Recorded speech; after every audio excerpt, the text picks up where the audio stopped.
Hallelujah. Praise the Lord, praise the Lord. Hallelujah, hallelujah, hallelujah. ప్రియ సహోదరి సహోదరుడ, మనం ఈరోజు తెలుసుకునే వాక్యము, రక్షకుడు అంటే ఎవరు?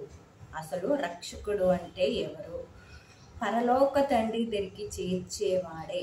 మనము పాపులము, ఈ పాపపు లోకంలో జన్మించిన వారము, అనేకమైన పాపములు చేసిన వారము అయినను మన పాపములను క్షమించి తండ్రి అయిన దేవునికి సంపూర్ణ అంగీకార యోగ్యులుగా చేయటానికే ఈ లోకమునికి దేవుని కుమారుడయి మానవుడిగా జన్మించినటువంటి యేసు క్రీస్తునే ఆ రక్షకుడు. ప్రియ సహోదరి సహోదరుడా, అయితే 1 యోహాను మనకి తెలియజేస్తుంది,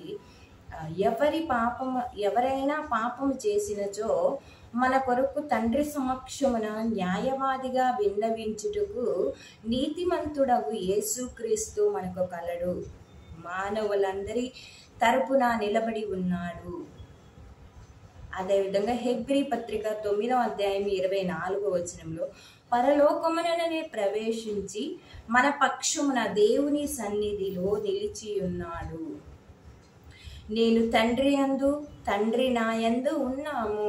తండ్రి నాయందు నివసించుచు తన పనులను నెరవేర్చుచున్నాడు. నేను వెళ్ళి మిమ్ము తీసుకొని వెళ్ళి మీరును నేనును ఒకే చోట తండ్రి దేవుని సన్నిధి పరలోకంలో ఉంటాము. మీ తరపున నిలబడి తండ్రి దరికి పరలోకం చేర్చుతానికి నేను మధ్యవర్తిని అని యేసుక్రీస్తు చెప్పుచున్నాడు. ప్రియ సహోదరి సహోదరుడా, మనం ఎవరమైనా ఈ లోకంలో పాపం చేస్తాము, అనేకమైన పాపములను చేస్తూనే ఉంటాము. ఏదో ఒక తప్పిదము, అబద్ధములు, అత్యాచారము, నరహత్య, దొంగతనము, వ్యభిచారము, లేస్తే పొద్దున్నే అబద్ధాలాడటము, ఈ పాపపు లోకంలో జీవిస్తున్నాం. కళ్ళతో పాపాలు చూస్తూ ఉంటాము, చేస్తూ ఉంటాము. ఎన్నో చేతులతో పాపాలు, కాళ్ళతో పాపాలు చేస్తూనే ఉంటాము. అయినను మనము ఎవరైనా పాపము చేసినచో ఎవరైనా పాపం చేస్తే మన కొరకు తండ్రి దేవుని సమక్షమున వాదించటానికి న్యాయవాదిగా ఉన్నాడు ప్రియ సహోదరి సహోదరుడా. అట్లని పాపం చెయ్యమని కాదు. ఒకవేళ మనము తెలిసి తెలియకోకుండా ఏమైనా పాపం చేసినా, అయ్యో ఈ పాపముల నుండి నన్ను ఎవరు రక్షిస్తారు? మరి యేసుక్రీస్తువే మరి తీర్పరిగా వస్తాడు కదా, మరి ఆయనే మన పాపములను లెక్క పెడతాడా? మన పాపములన్నిటిని ఆయనే జ్ఞాపకం ఉంచుకుంటాడా అని మనకి ఎన్నో ఆలోచనలు, ఎన్నో తలంపులు. కానీ యేసు ఇక్కడ చెప్తున్నాడు, మన తరపున మనం పాపం చేసినా కానీ మన తరపున తండ్రి దేవుని సమక్షమున న్యాయవాదిగా నిలబడి, ఇదిగో ఈ బిడ్డ ఈ తప్పు చేసింది అని మన తరపున చేసింది అని చెప్పేసి న్యాయవాదిగా ఉండి ఆ తీర్పుకు గురి కాకుండా మనల్ని రక్షించేవాడేనని రక్షకుడు అని చెప్పబడుతుంది.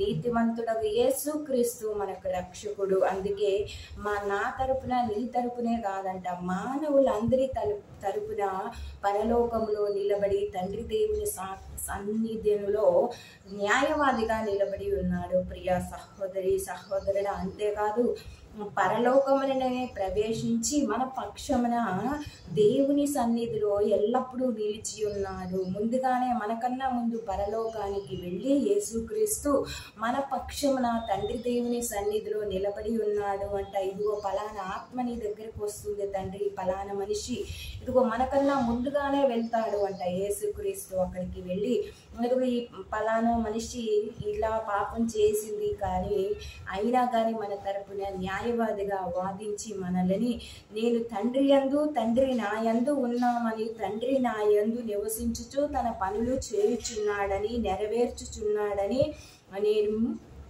చెప్పుచున్నాను. నేను వెళ్ళి మిమ్ము తీసుకొని వెళ్ళి మీరును నేనును ఒకే చోట తండ్రి దేవుని సన్నిధిలో పరలోకంలో ఉండడానికే నేను ఈ లోకంలోనికి వచ్చి మిమ్మల్ని రక్షించి తండ్రి దేవుని సన్నిధికి చేరుస్తున్నాను అని ఈనాడు రక్షకుడైన యేసుక్రీస్తు మనకు హామీ ఇస్తున్నాడు, చెబుతున్నాడు. మన పక్షమున నిలబడి ఉన్నాడు. మనకంటే ముందుగానే వెళ్ళి పరలోక తండ్రి దగ్గర మన కొరకు ఒక నివాసం సిద్ధం చేసి తనతో సమానంగా మనం పరలోకంలో ఉండాలి. ఎంత పాపులమైనను కూడా మనము ఇంత పాపులము అయినను కూడా మన తరపున ముందుగా వెళ్ళి తండ్రి దేవుని సమక్షమున మన తరపున న్యాయవాదిగా నిలబడి మనల్ని రక్షించేటటువంటి రక్షకుడు అని చెప్పబడుతుంది. ప్రియ సహోదరి సహోదరుడా, ఆమేన్.